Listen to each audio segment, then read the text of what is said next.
मैं ये चाहूँगा कि उदयपुर के प्रताप नगर हो या कैलाश कॉलोनी हो या जवाहर नगर हो या शक्ति नगर हो या सेक्टर 13-14 हो या सेक्टर हमारा 9 हो, इस बार सबने मिलके एक ही निर्णय किया कि हमें हमारी मातृभाषा जो है उसको हमें वापस लाना है। और अब यहाँ ऐसा हाल है कि हम सिंधी बोली को वापस पैदा कर रहे हैं। हमने कुछ खोया है, हमने ये बोली को खोया है। मैं ये कह रहा हूँ हम सब बड़े लोग मिलकर के एक ही बोले।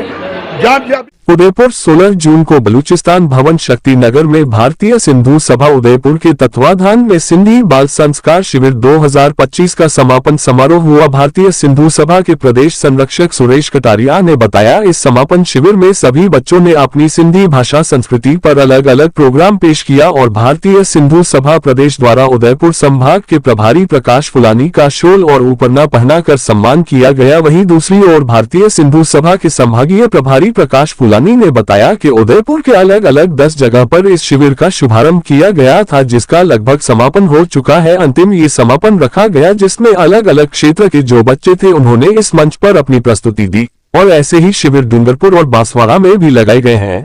और यहाँ उदयपुर के समापन शिविर में लगभग 250 बच्चे और बच्चियों का स्मृति चिन्ह देकर सम्मानित किया गया। और इस शिविर में आए हुए बच्चों ने जो 15 दिवसीय क्लासें लगाई गई थी भारतीय सिंधु सभा द्वारा, जो उन्होंने वहां सीखा वही आज इस मंच पर पूरे समाज के सामने बताया और प्रस्तुति दी। वहीं प्रकाश फुलानी ने बताया कि उदयपुर की समस्त पंचायतों की इस कार्यक्रम में उपस्थिति रही और सभी पंचायत के आए हुए पदाधिकारी का ऊपरना पहनाकर स्वागत और अभिनंदन किया गया। वहीं दूसरी ओर जो 15 दिन से चल रहे क्लासेस टीचर्स उन सभी का भी यहां पर स्मृति चिन्ह और ऊपरना पहनाकर सम्मान किया गया। कार्यक्रम के अंत में भोजन प्रसादी का भी यहां पर आयोजन किया गया। वहीं दूसरी ओर अध्यक्ष गुरमुख कस्तूरी ने बताया कि आज ही के दिन 16 जून को सिंध के अंतिम महाराजा दाहिर सेन का भी यहां पर बलिदान दिवस मनाया गया और यहां आए हुए सभी बच्चों को महाराज दाहिर सेन के बारे में उनको बताया गया।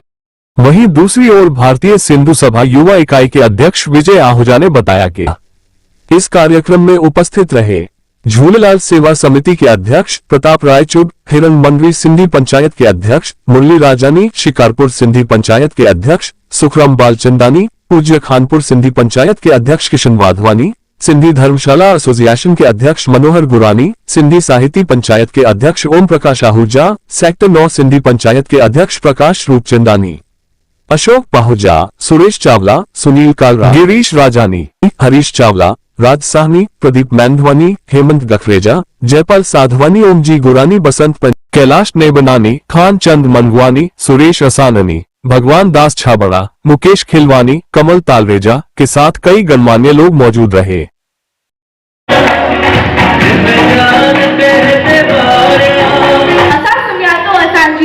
संस्कृति जीए सिंधु नदी मोहन जो दड़ो ए उनमें मिलल निशानियों हिंगलाज सखर जो सात बेलो जयपुर जो श्री प्रेम प्रकाश मंडल असांजा धर्म रक्षक भगवान श्री झूलेलाल असांजो उड़ेलाल आयो लाल सभई जो दही कोकी साई भाजी छोला लोलो मिठाई पकौड़ा सिंधी कढ़ी ऐं ॿुधायो कंहिं जे मुंह में पाणी न ॾिसो असां सिंधी कीअं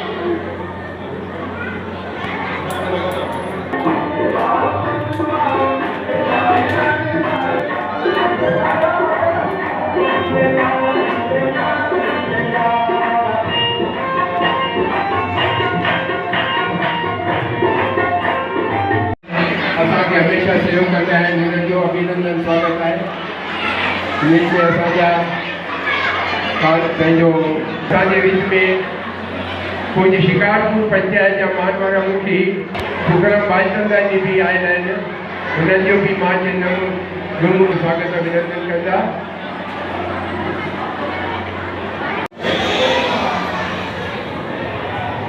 पूज्य सिंधी पंचायत बलूचिस्तान पंचायत जे हिन चुणे से भवन में मां साईं झूलेलाल साईं के नमन कंदे पंहिंजी नंढड़ी सी ॻाल्हि तव्हांजे विच में रखंदसि। हुन खां पहिरीं मां खे ॼाण ॾेई छॾां कि भारतीय सिंधु सभा सन 1979 में स्थापित थियण खां पोइ राजस्थान में पंहिंजो कमु ॾहनि संभागनि में हलाए रही आहे। ये जेके 10 संभाग आहिनि उन्हनि मां हिकिड़ो संभाग ही उदयपुर संभाग आहे ऐं हिन संभाग में उदयपुर, बांसवाड़ा, डूंगरपुर ऐं राजसमंद जिलो आहे। ऐं असांजी ये भारतीय सिंधु सभा राजस्थान जा संरक्षक आहिनि असांजा मानवाड़ा श्री सुरेश जी कटारिया साहब। ऐं तव्हां सभई हिते जेके मुखी भारतीय सिंधु सभा जे प्रकल्पनि खे पूरा कंदा आहियो तंहिंजे लाइ असां तव्हांजा घुराइल आहियूं। बग़ैर तव्हांजे सहयोग सां भारतीय सिंधु सभा पंहिंजा कार्य न करे सघंदी, पर हिननि सभिनि कार्यनि खे हिते कोऑर्डिनेट करण जे लाइ, हिननि खे हिकु विझण जे लाइ असांजे हिन जेको संकल्प आहे हुनमें समन्वय, उन जे लाइ मां तव्हांखे ॼाण ॾियां कि मानवाड़ा भाउ हिते श्री प्रकाश जी फुलाणी साहब हितां जा असांजा संभाग प्रभारी आहिनि। श्री प्रकाश जी फुलाणी साहब के मां निमाणे नीड ॾींदसि कि प्रदेश पारां अचनि मानवाड़ा असांजा डॉक्टर मनोहर लाल जी कालरा साहब प्रदेश पारां उन्हनि खे साल पकड़ पाए उन्हनि जो स्वागत कनि। प्लीज नथा थोड़ा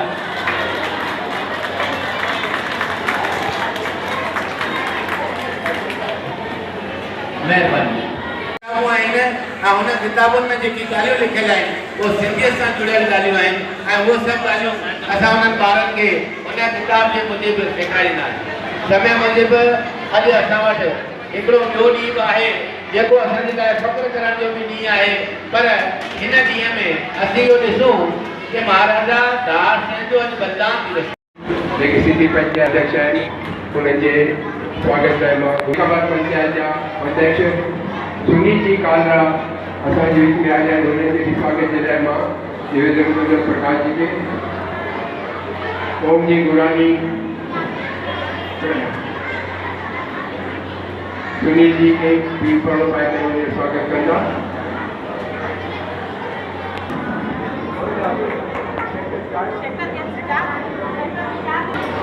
जोरदार तालियों।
सिंधी आया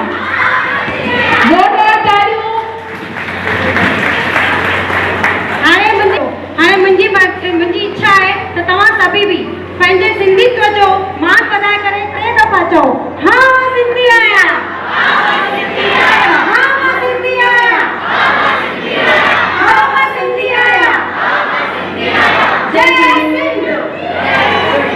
दोस्तों नमस्कार। जैसा कि आज भारतीय सिंधु सभा द्वारा जो बाल संस्कार शिविर लगाया गया था, जो आज का समापन था उसका, हमारे साथ संभागीय प्रभारी प्रकाश जी फुलानी मौजूद है। आइए उनसे जानते हैं विस्तार में। मैं प्रकाश फुलानी, संभाग प्रभारी भारतीय सिंधु सभा। भारतीय सिंधु सभा का जो संस्कार शिविर हमारे यहाँ चलते हैं पूरे राजस्थान में, उसमें उदयपुर संभाग के अंदर 10 शिविर और डूंगरपुर बांसवाड़ा के अंदर 1-1 शिविर, इन 12 शिविर के अंदर करीब 400 बच्चों ने आज इस बार भाग लिया है। और मैं आपको बता दूं कि ये शिविर सिर्फ पूरे देश में चलते हैं और हमारा जब से संस्कार शिविर हमारे राजस्थान में बाल संस्कार शिविर ने शुरू किया है तभी से हमारा संस्कार शिविर उदयपुर में लगते हैं।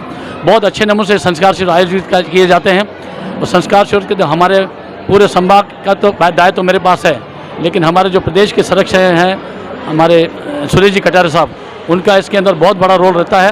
पूरी टीम को साथ में लेके चलते हैं और पूरे समाज के साथ हम मिलकर ये काम करते हैं। भारतीय सिंधु सभा के पास अपना कोई भवन नहीं है, लेकिन पूरे पंचायतों के सहयोग से पंचायतों के भवनों में ये संस्कार शिविर आयोजित किए जाते हैं। इसमें हमारे को सभी पंचायतों का बहुत ज़बरदस्त सहयोग मिल जाता है। पूरा सिंधी समाज हमारा यहाँ पर एकजुट है, हमको पूरा सहयोग देता है। जो बांसवाड़ा के जो एक इकाई है उसमें इस बार 106 बच्चे भाग ले रहे हैं। अभी उनका समापन समारोह भी कल उनका आयोजित हुआ। उसमें हमारे हरीश जी लखानी बड़े ज़बरदस्त संयोजक हैं। पूरे बांसवाड़ा में पूरे समाज को एकजुट करके किया हुआ है। अनिल जी मैठानी जो कि हमारे बांसवाड़ा पंचायत के अध्यक्ष हैं, पूनम जी सोतानी और उनकी पूरी टीम, राजकुमार संतवानी, प्रदीप संतवानी, ऐसे उनके काफ़ी अच्छी टीम है। जितेंद्र हिरानी, जो सब मिलजुल के इतना अच्छा कार्यक्रम करते हैं। मतलब उनके कार्यक्रम की क्वालिटी इतनी अच्छी होती है कि हमको खुद को लगता है कि इतने छोटे से शहर के अंदर, हालांकि बांसवाड़ा छोटा शहर नहीं बोलूँगा, बड़ा ही है वो शहर भी, पर हमारे सिंधी समाज के जितने घर हैं वो पूरा एकजुट होकर बहुत अच्छा कार्यक्रम करते हैं। उसके बाद आते हैं अपन डूंगरपुर में भी हमारे समाज के जो अध्यक्ष हैं अशोक जी कालरा, और उसके अंदर हमारी रिया थदानी, सुनील जी भटीजा और बंटी कालरा, ऐसा करके उनकी पूरी टीम भी बहुत अच्छा काम करती है। हमेशा हमारे सिंधु सभा के कोई भी कार्यक्रम होते हैं पूरे संभाग में हम मिलजुल के आयोजित करते हैं। बड़ा अच्छा मौका है। आज हमारा उदयपुर में भी ज़बरदस्त उसका समापन हुआ। सभी बच्चों को यहाँ पर संस्कार शिविर में जितने बच्चे थे उन सबको प्राइज़ दिया गया, उनको इनाम दिए गए, उनको सम्मान किया गया। टीचर्स का भी सम्मान किया, जो बच्चों को अपना 15 से 20 दिन टीचर्स उनको अपना समय देती है, उनका भी पूरा अच्छी तरह से उनका सम्मान किया गया। इसी रूप में हमारे मित्र जो हैं प्रकाश जी रूपचंदानी, जो कि सेक्टर नंबर समीना सेक्टर के जो हैं पंचायत के अध्यक्ष हैं, मेरे बीच में अगर वो कुछ कहना चाहें तो उनसे भी निवेदन करूंगा। मैं ये चाहूँगा कि उदयपुर के प्रताप नगर हो या कैलाश कॉलोनी हो या जवाहर नगर हो या शक्ति नगर हो या सेक्टर 13-14 हो या सेक्टर हमारा 9 हो, इस बार सबने मिलके एक ही निर्णय किया कि हमें हमारी मातृभाषा जो है उसको हमें वापस लाना है। क्योंकि हम जानते हैं कि किसी ज़माने में, मैं अहमदाबाद गुजरात का रहने वाला हूँ, मुझे ये याद है, मैं 2-4 क्लास वहाँ पढ़ा था। वहाँ हमारे स्कूलों में टोटली सिंधी चलती थी। एक पीरियड आता था, जो मैं कल भी बता चुका हूँ मेरे सेक्टर 9 में भी मेरे सारे परिवार को, कि सिर्फ गुजराती का एक दिन आता था। इस तरह से हमारे यहाँ कोई दूध वाला आता था वो भी सिंधी बोलता था, नाई के यहाँ बाल कटे थे वो भी, मतलब पूरे शहर में सिंधी बोलते थे।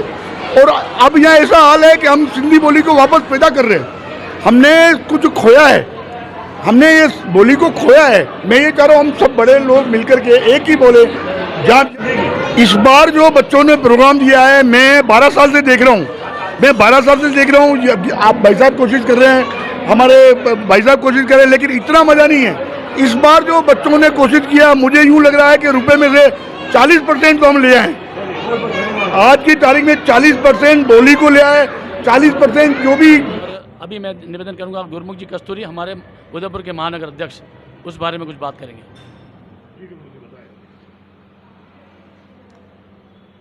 भारतीय सिंधु सभा पिछले कई वर्षों से अपनी संस्कृति, सभ्यता, भाषा, पहनावा को जीवित रखने के लिए बाल संस्कार शिविर के माध्यम से अपना अभियान चला रही है, जिसके तहत उदयपुर जिला भी पीछे नहीं है।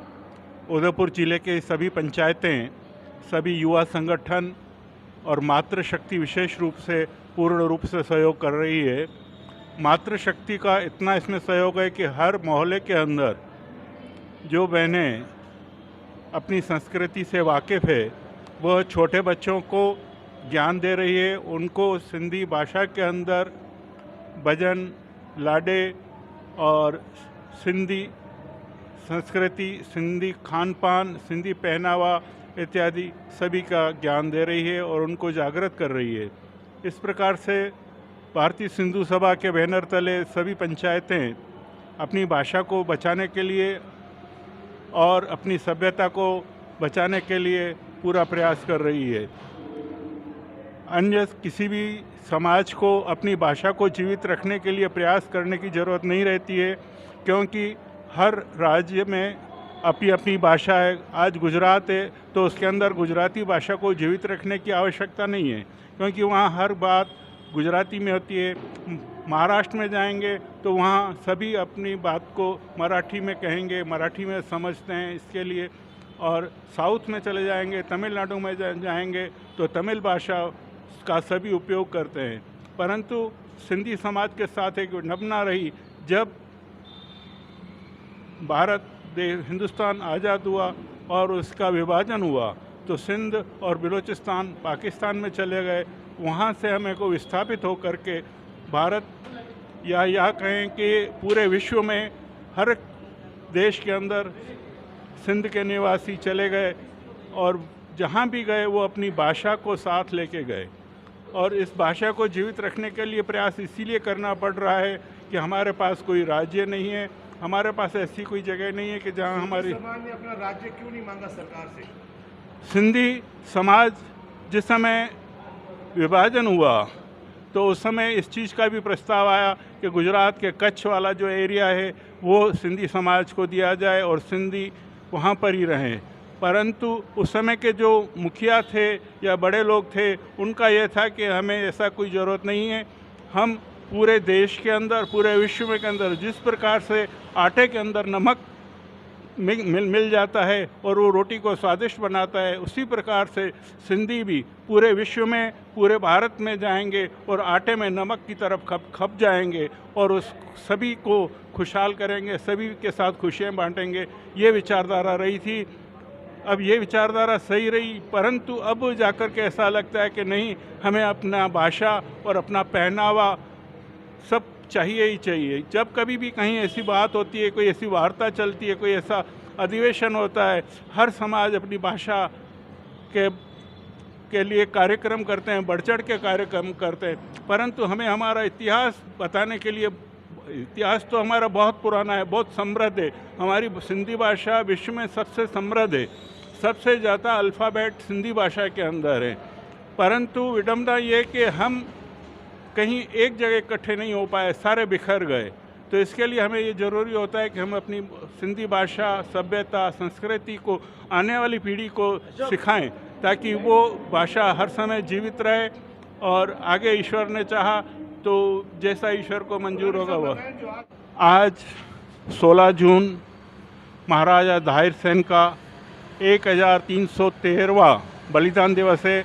महाराजा दाहिर सेन सिंध देश के अंतिम हिंदू सम्राट थे और जब मुग़लों ने वृहद भारत पे आक्रमण किया तो सबसे पहले सिंध ही ऐसा प्रांत था जिसके ऊपर आक्रमण हुआ।